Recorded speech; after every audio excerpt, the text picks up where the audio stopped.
Hey, Reviews and Done. Who's giving you a dose this week?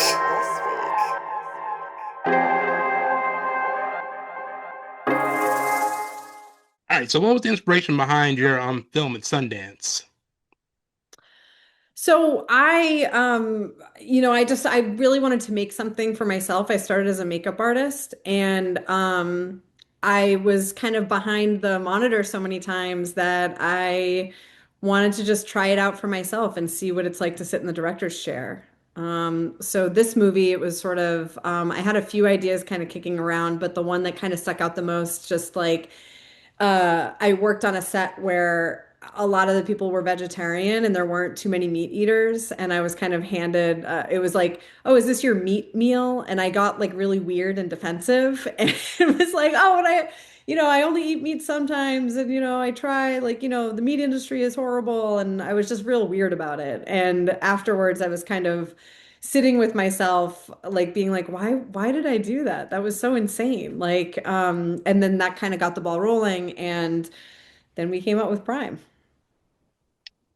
So looking at the title Prime, did you start with any other titles, or was Prime always going to be in your stratosphere for a title?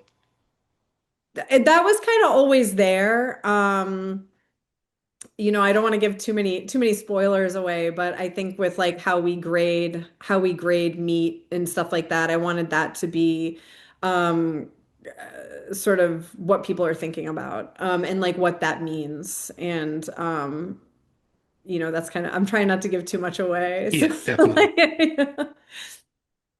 but yeah, that was pretty much always the title. Cool. So looking at this being a short film, when you were drafting the script out, did you ever flirt with possibly expanding that out for feature length? Should you decide to go the full feature length route, or is it just a short? You can see how this does, and then possibly go back and revisit it. Oh, absolutely. It had started as a feature, and I was like, well, I don't have the money for a feature. So how can I kind of get some of these ideas across and have it look as good as possible? And so there was a lot of editing and a lot of rewriting. And the best thing about a passion project is I was kind of working on my own time. So I was able to kind of take as much time in the writing process as possible. And I was looking at an old computer where I was writing this thing, and there's like 50 or 60 drafts where it's just like cutting out certain things, like, character, like five different characters became like one character, and kind of really getting to the meat of the story, so to speak. And figuring out what's the most I can do to kind of tell this story and have it breathe, while still kind of like packing the punch that I wanted it to. And it was a difficult process, I'm not gonna lie, because I had to kind of get rid of some scenes that were really cool and like funny and like interesting, but at the end of the day, they didn't push the story as far along as just what we ended up with. Very cool. Yeah, so that's one of my passions as a cinephile is actually listening to commentary still on physical media. Hashtag support physical media all day.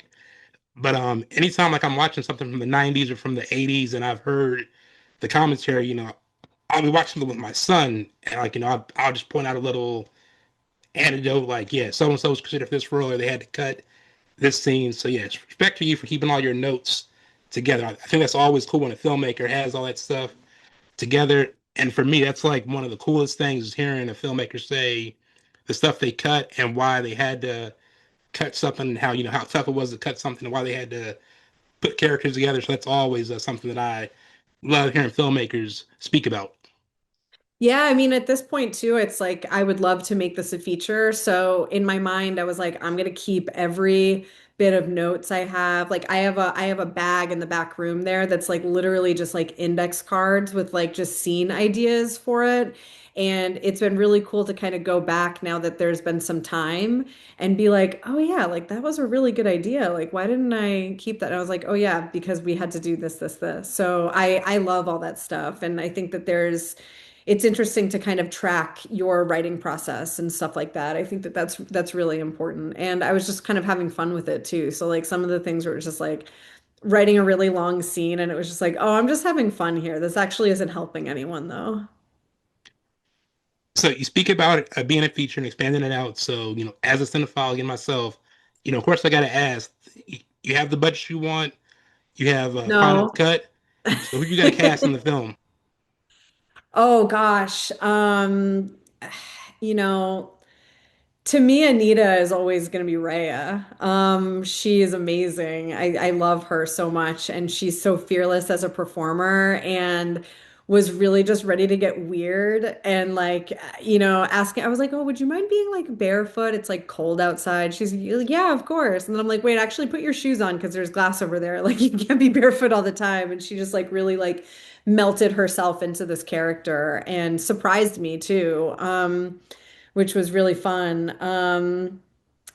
But I don't know, I'd really have to think about that because I'm still in the writing process and it's the feature wouldn't follow Claire. Claire is just like one person that we would be kind of going with. So who the other person would be, I'm still kind of figuring out. Cool. And I got to kind of piggyback with another semi-hard question. So I'm still a supporter of a theatrical experience. Not a dig at streaming or people that go that route, but I think with horror films, part of the fun is actually seeing it with the crowd, no Totally. matter how quote unquote corny it might be or no, like the mistakes they may make. Like hearing somebody in a theater, don't go in there. Just their reactions with the crowd is part of the fun of seeing Absolutely. a horror film. So in your case, should you go that route? Would you prefer home market or would you rather it be seen in the theater Oh my for your gosh, of for your course, future? seen in a theater. Of course, of course, of course. It's the only way. That's like my number one favorite thing to do. And luckily with my job kind of being a freelancer is like my best thing is like on a Tuesday at like 11 a.m. going to a matinee and I agree, horror movies in a theater is a totally different experience than if you're at home by yourself. And like I saw Weapons in a theater, and that was just like so fun that everyone's kind of like jumping at the same time and laughing at the same time. And there was someone next to me that was just like, no, no, no, no, no, no, no, no, no. And I love that so much. And like conversely, like I wasn't able to see Sinners in a theater. And I feel like I'm so regretful of that because it's just seeing that movie on a big screen with the sound, it would have just been a That's different experience. And I thought afterwards, I was just like, why didn't I get to see that in a theater? It's like it was such a bummer. And the truth is, I was working crazy, so I wasn't able to. And movies need to be in theaters longer. It's crazy. Like, what is this? Like, I could go on and on about that, but there's no question a theater would be amazing. And I'm gonna get to see it for the first time in a theater at Sundance with an audience, which is crazy. I'm so psyched. very cool. So you mentioned theatrical experience, and of course, like I can't let you go without asking a kind of again budget question. So while I respect anybody who's always doing original material, I think anybody that's a cinephile, the director, there's always been like a franchise that you may want to tackle and put your own spin on. So what's that one franchise you would love to put your own spin on, or possibly readapt, modernize, or remake? That's so hard.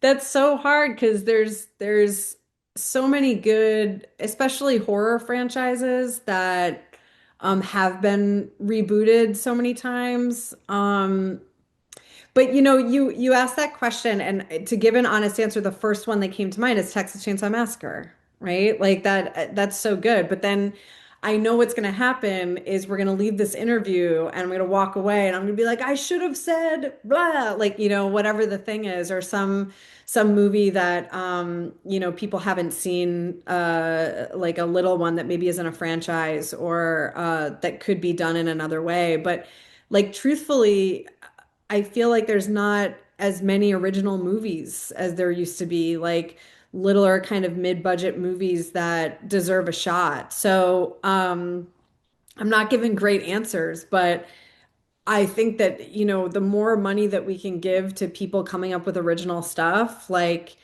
I'm so for. I think that we need new franchises.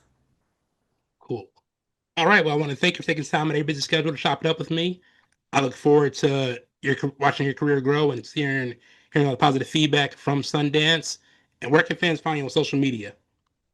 Thank you so much, Dark. This was awesome. Cool. Social media? Where, what are your social media links?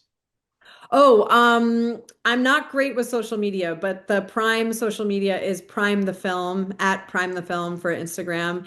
And then my Instagram is my name, megancoyle.mua. And that's kind of all I got. I'm not great with social media. All right, well, cool. Thank you again, ma'am. Thank you. Bye-bye. Hey, what's up? This is Ludacris. What's up, y'all? This is Nicki Minaj. You're rocking with the best. It's Reviews and Done.